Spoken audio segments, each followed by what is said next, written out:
Hi అండి. అందరికీ నమస్కారం. Welcome to my channel. ఈ వీడియోలో ఏపీలో మొదలైన స్థానిక ఎన్నికలు 2026 పంచాయతీ ఎన్నికలకు నోటిఫికేషన్ విడుదల అంటూ అప్డేట్ రావడం జరిగింది. సో, దీనికి సంబంధించిన పూర్తి వివరాలు ఈ వీడియోలో తెలుసుకుందాము. వీడియో అయితే ఎక్కడే కానీ స్కిప్ చేయకుండా ఎండ్ వరకు చూసేయండి. అప్పుడు ఇన్ఫర్మేషన్ పూర్తిగా అర్థమవుతుంది. అలాగే వీడియో చూస్తున్న ప్రతి ఒక్కరు వీడియోకి లైక్ చేయండి ఫ్రెండ్స్. ఈ వీడియోని తోటి మిత్రులతో అయితే షేర్ చేయండి. కొత్తగా మన ఛానల్ చూస్తున్నవారు సబ్స్క్రైబ్ చేసుకోండి. సబ్స్క్రైబ్ చేసుకోవడం వల్ల నేను చేసే ప్రతి ఒక్క వీడియో మీ వరకు రీచ్ అవుతుంది. ఇక ఆలస్యం చేయకుండా వివరాల్లోకి అయితే వెళ్ళిపోదాము. సో ఫ్రెండ్స్, ఇక విషయానికి వచ్చినట్లయితే ఆంధ్రప్రదేశ్ రాష్ట్రంలో రాజకీయ వాతావరణం ఒక్కసారిగా వేడెక్కింది. 2026లో జరగబోయే స్థానిక ఎన్నికలు, ముఖ్యంగా గ్రామ పంచాయతీ ఎన్నికల కోసం రాష్ట్ర ప్రభుత్వం మరియు రాజకీయ పార్టీలు రంగం సిద్ధం చేస్తున్నాయి. రాష్ట్ర వ్యాప్తంగా ఉన్నటువంటి వేలాది గ్రామాల్లో అధికారాన్ని చేజిక్కించుకోవడానికి ప్రధాన రాజకీయ పార్టీలు ఇప్పటి నుంచే తమ క్షేత్రస్థాయి వ్యూహాలకు పదును పెడుతూ ఉన్నాయి. మరి ఈ ఎన్నికలు కేవలం గ్రామాల అభివృద్ధికి మాత్రమే కాకుండా రాష్ట్రంలో ఏ పార్టీకి ఎంత బలం ఉందో నిరూపించుకోవడానికి ఒక గీటురాయిగా అయితే మారబోతున్నాయి. గ్రామాల్లో సర్పంచ్ పదవి అనేది క్షేత్రస్థాయిలో పార్టీ పునాదులను బలోపేతం చేసే అత్యంత కీలకమైన అంశం కాబట్టి ఏ చిన్న అంశాన్ని కూడా వదులుకోవద్దని పార్టీ అధినేతలు భావిస్తున్నారు.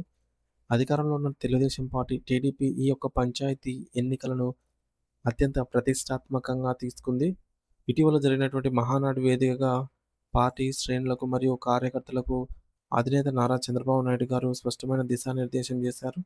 మరి గత కొన్ని సంవత్సరాలుగా పార్టీ కోసం కష్టపడి ఈ మేరకు జెండా మోసినటువంటి నిఖార్సైన కార్యకర్తలకే ఈసారి ఎన్నికల్లో పోటీ చేసే అవకాశం కల్పించాలని ఆయన నిర్ణయించారు. దీనివల్ల క్రింది స్థాయి నాయకుల్లో కొత్త ఉత్సాహం నెలకొంది.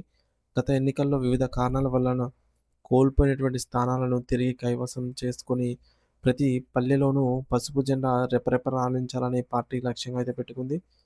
మరి నుండి వైపు పరిగణించాలనైతే చూస్తుంది. మరి జిల్లాల వారీగా ఎమ్మెల్యేలు, అలాగే నియోజకవర్గ ఇన్ఛార్జీల అభ్యర్థుల ఎంపికల్లో కీలక పాత్ర పోషిస్తూ ఉన్నారు. సో, మరోవైపు ప్రతిపక్ష వైఎస్ఆర్ కాంగ్రెస్ పార్టీ అధినేత అయినటువంటి వైఎస్ జగన్మోహన్ రెడ్డి గారు కూడా ఈ ఎన్నికలపై ప్రత్యేక దృష్టి సారించారు. ఆయన తన పార్టీ క్యాడర్‌ను ఉద్దేశించి మాట్లాడుతూ ఎట్టి పరిస్థితుల్లోనూ ప్రత్యర్థి పార్టీలు ఏకగ్రీవం చేసుకోకుండా చూడాలనైతే కఠిన హెచ్చరికలు జారీ చేశారు. ప్రతి పంచాయతీలోనూ గట్టి పోటీ ఉండాలి అని, అందుకు తగ్గట్టుగా బలమైనటువంటి అభ్యర్థులను ఇప్పుడే సిద్ధం చేసుకోవాలని ఆయన సూచించారు. అభ్యర్థుల గెలుపు బాధ్యతను ఆయా నియోజకవర్గాల మాజీ ఎమ్మెల్యేలకు మరియు కీలక నేతలకు అప్పగించడం ద్వారా క్షేత్రస్థాయిలో పట్టు కోల్పోకుండా జాగ్రత్త పడుతున్నారు. వైసీపీ హయాంలో చేసినటువంటి అభివృద్ధి పనులను ప్రజల్లోకి తీసుకెళ్లి ఓట్లు అడగాలనైతే వారు యోచిస్తున్నారు. కూటమిలో భాగస్వాములైనటువంటి జనసేన మరియు భారతీయ జనతా పార్టీ, బీజేపీ కూడా గ్రామ స్థాయిలో తన బలాన్ని పెంచుకోవాలని గట్టిగా అయితే ప్రయత్నం చేస్తున్నాయి. ముఖ్యంగా జనసేన పార్టీ గ్రామాల్లోని యువతను ఆకర్షించి వారి ద్వారా ఎన్నికల్లో ప్రభావం చూపాలనైతే భావిస్తోంది. మరి బీజేపీ కూడా తన క్యాడర్‌ను బలోపేతం చేస్తూ మారుమూల పల్లెల్లో కూడా తమ ఉనికిని చాటుకోవాలనైతే చూస్తోంది.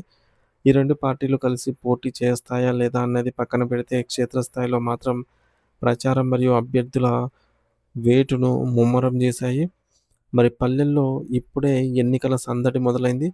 ఊరి రచ్చబండల దగ్గర, టీ కొట్ల వద్ద ఏ అభ్యర్థికి అవకాశం ఉంది, ఎవరు గెలిచే అవకాశం ఉంది అనే చర్చలు జోరుగా సాగుతున్నాయి. ఎన్నికల నోటిఫికేషన్ ఎప్పుడొస్తుందా అని అందరూ ఆసక్తిగా ఎదురు చూస్తున్న వేళ అధికార వర్గాల నుండి అందిన సమాచారం ప్రకారం జూన్ నెలాఖరులోగా లేదా జూలై మొదటి వారంలో షెడ్యూల్ వెలువడే అవకాశం పుష్కలంగా అయితే ఉన్నాయి. ఒకసారి నోటిఫికేషన్ విడుదల అయితే రాష్ట్రం అంతటా ఎన్నికల కోడ్ అమల్లోకి వస్తుంది. మరి దీనివల్ల అభివృద్ధి పనులు వేగంగా మరియు ఇతర ప్రభుత్వ పథకాల పంపిణీపై ప్రభావం అయితే ఉంటుంది. అందుకే నోటిఫికేషన్ కంటే ముందు పార్టీలు తమ ప్రాథమిక కసరత్తును పూర్తి చేయాలని భావిస్తూ ఉన్నాయి. ఏదేమైనా 2026 స్థానిక పోరు ఆంధ్రప్రదేశ్ రాజకీయాల్లో ఒక కీలక మలుపుగా అయితే మారబోతోందని స్పష్టంగా అర్థమవుతోంది. సో ఫ్రెండ్స్, మనం ఇప్పుడు చెప్పుకున్నట్టుగా ఎన్నికల సమయం వచ్చేసి జూన్‌లో అండి. జూన్ 2026 చివరి వారం లేదా జూలై మొదటి వారంలో నోటిఫికేషన్ వచ్చే అవకాశం ఉంది. టీడీపీ వ్యూహం ఎలా ఉందంటే, మహానాడు స్ఫూర్తితో కార్యకర్తలకే పెద్దపీట వేయాలని పాత బలాన్ని తిరిగి పొందాలనైతే కూటమి నిర్ణయిస్తోంది. వైసీపీ ప్లాన్ ఏంటంటే ఏకగ్రీవాలను అడ్డుకోవటం మరియు ప్రతి స్థానంలోనూ పోటీనివ్వడం ద్వారా తమ ఉనికిని చాటుకోవడం వంటివి వ్యూహాలతో ముందుకెళ్తోంది. తర్వాత అభ్యర్థుల ఎంపిక, ఎమ్మెల్యే స్థాయి నేతలకు గెలుపు బాధ్యతలను అప్పగింత. బీజేపీ మరియు జనసేన మరియు బీజేపీ గ్రామ స్థాయిలలో బలం పుంజుకోవడంపై దృష్టి మరియు యువతకు ప్రాధాన్యత. రాజకీయ సందడి. పల్లెల్లో ఇప్పుడే మొదలైనటువంటి ఎన్నికల చర్చలు మరియు అభ్యర్థుల వేట. సో, మొత్తంగా చూస్తే ఆంధ్రప్రదేశ్ రాష్ట్రంలో 2026 స్థానిక సంస్థల ఎన్నికల నగారా మోగడానికి సమయం దగ్గర పడింది. ప్రధాన పార్టీలైనటువంటి టీడీపీ, వైసీపీ, జనసేన మరియు బీజేపీ క్షేత్రస్థాయిలో తమ వ్యూహాలను సిద్ధం చేసుకుంటున్నాయి. టీడీపీ కార్యకర్తలకు ప్రాధాన్యత ఇస్తుండగా వైసీపీ ఏకగ్రీవాలను అడ్డుకోవాలనైతే ప్రయత్నిస్తోంది. జూన్ లేదా జూలై నెలల్లోనే ఈ నోటిఫికేషన్ వెలువడే అవకాశం ఉండటంతో ఏపీ పల్లెల్లో రాజకీయ వేడి అప్పుడే మొదలైంది. ఎన్నికలు రాష్ట్ర భవిష్యత్తు రాజకీయాలకు దిశానిర్దేశం అయితే చేయబోతున్నాయి.